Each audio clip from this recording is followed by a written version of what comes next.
Yes. She should be or Muslim, Christian or Jew. Yes, that's true. It's in Islamic law, and Imam will not do it with like to marry Muslim with atheist. And if she says... Otherwise it is easy to marry, yeah, to make marriage.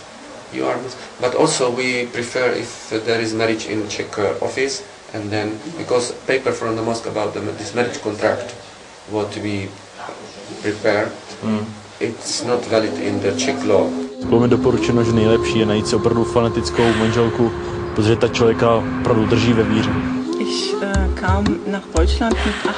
Přišla jsem do Německa za rodiči v roce 1974.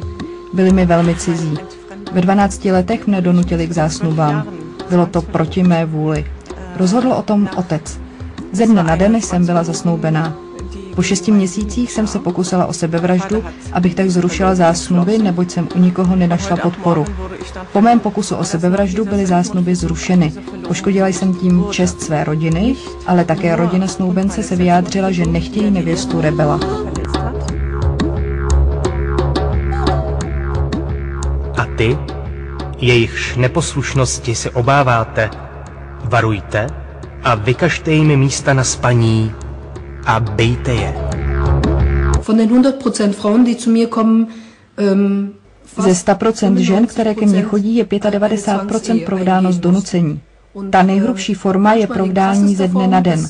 Ta mírnější je, že se o tom v rodině hovoří, ale vždy to musí dcera přijmout, protože stejně nemá žádnou jinou alternativu.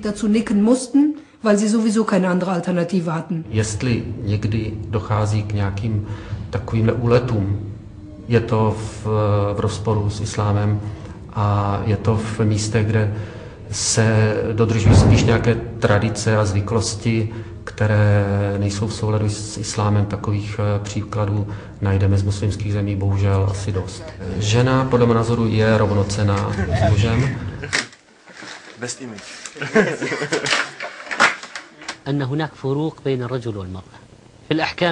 V islámském zákoně existuje rozdíl mezi muži a ženami.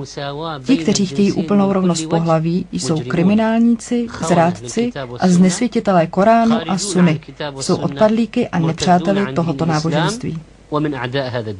Vy jste vlastně kriminálník. To je jeho názor. Mešitu na Černém mostě navštěvují stovky muslimů. Nechybí tu zpravidla ani diplomatické auto a u většiny návštěvníků se dá předpokládat, že je velice bohatá.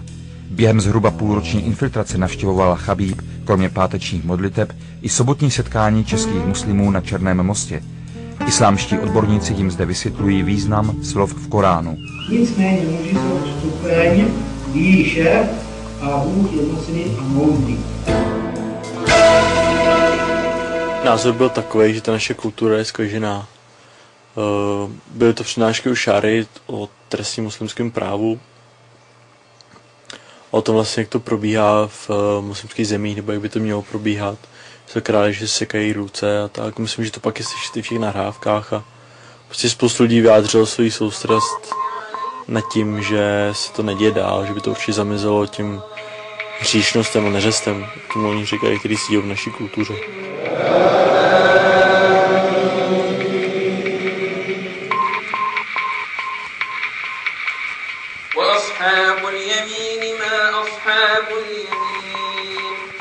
Berlínská autobusová zastávka. Několika kulkami do hlavy od vlastních bratrů zde skončila svůj život v březnu tohoto roku Hatin Sirici, Turkyně, ovšem narozená už v Německu, která se rozhodla odejít od rodinou určeného manžela. Rodina touto vraždou zachránila svou čest. V březnu to byla v Německu 6. vražda ze cti od začátku roku. Od té doby následovala řada dalších.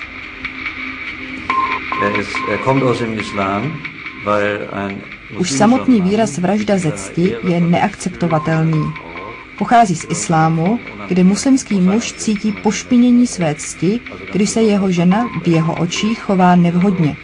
A obzvlášť samozřejmě v případě cizoložství. Na otázku, jaký je skutečný počet vražd ze cti v muslimské společnosti v Německu, nikdo nezná přesnou odpověď.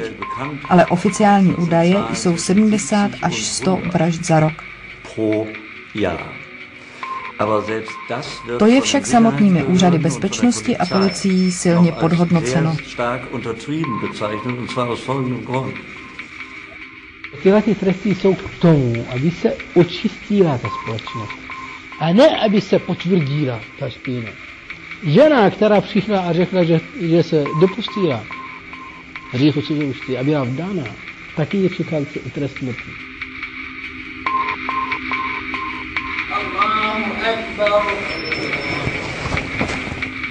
Když by byla silnější muslimská komunita v Praze, tak se to může prakticky stát. Ovšem je na druhou stranu zajímavé, že ty ženy, které přijaly islám, jsou daleko disciplinovanější. Korán dává nyní přímo právo rozhodovat o osudu svých žen.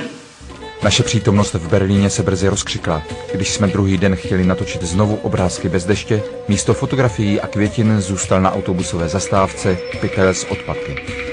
Aby byl obviněn někdo, že se dopustil cizoložství, jsou velmi přísné podmínky. Mají být 4 svědci. Ne 1, ale 4 svědci. A ty svědci přisahají, že to viděli svýma očima, tak, jak se to stalo, skutečný akt cizoložství. Nemusí být 4 svědci, protože když je žena přistižena svým manželem, tak je náhradní prostředek a to, že on ji prokleje, že vykoná kletbu až do, já nevím, kolikátýho 3. nebo 4. kolena na svých potomcích. Žena má například v Egyptě možnost požádat o rozvodové řízení, ale pro muže to může být trapné. Když ale manžel najde 4 svědky, kteří potvrdí nevěru jeho ženy, celá věc je vyřízena. Pak žena nemusí být ani oficiálně odsouzena k trestu smrti. Je absurdní myslet si, že v islámu je problém najít 4 svědky.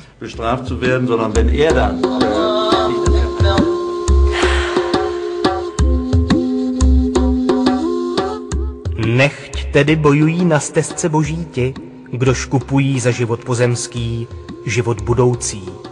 A těm, kdož bojují na stezce boží a budou zabiti či zvítězí, těm dáme odměnu nesmírnou. Teroristické útoky v New Yorku, Madridu, Londýně jsou spojované s islámem. Co všechno jsou muslimové schopni obětovat pro svou víru a kam až jít? Týká se ten problém naší země? A jak se na něj dívají muslimové žijící v Čechách? Toto zjištění byl samozřejmě jeden z hlavních cílů infiltrátora.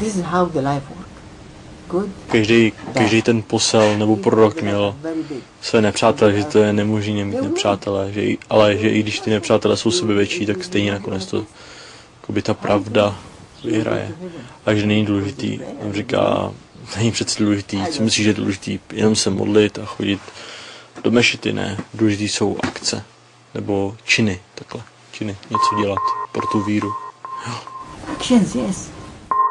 To jsme se to nebavili o těch teroristech. Dokonce tam přirovnávají k Palachovi, to, že někdo vběhne do autobusu s 20 dětma a odpálí sebe i ten autobus, tak tam na té přednášce právě ten doktor to přirovnával k Janu Palachovi, který se upálil. Jan Palach, který je znám ještě jako hrdina státní, se zabil jako protest proti okupancům, proti Rusům. Ale chápán jako státní hrdina. Kdyby tento člověk, který protestoval proti okupantům tenkrát, kdyby mohl ještě působit větší škodu pro Rusy, jak by byl považován? Asi ještě za větší hrdina. A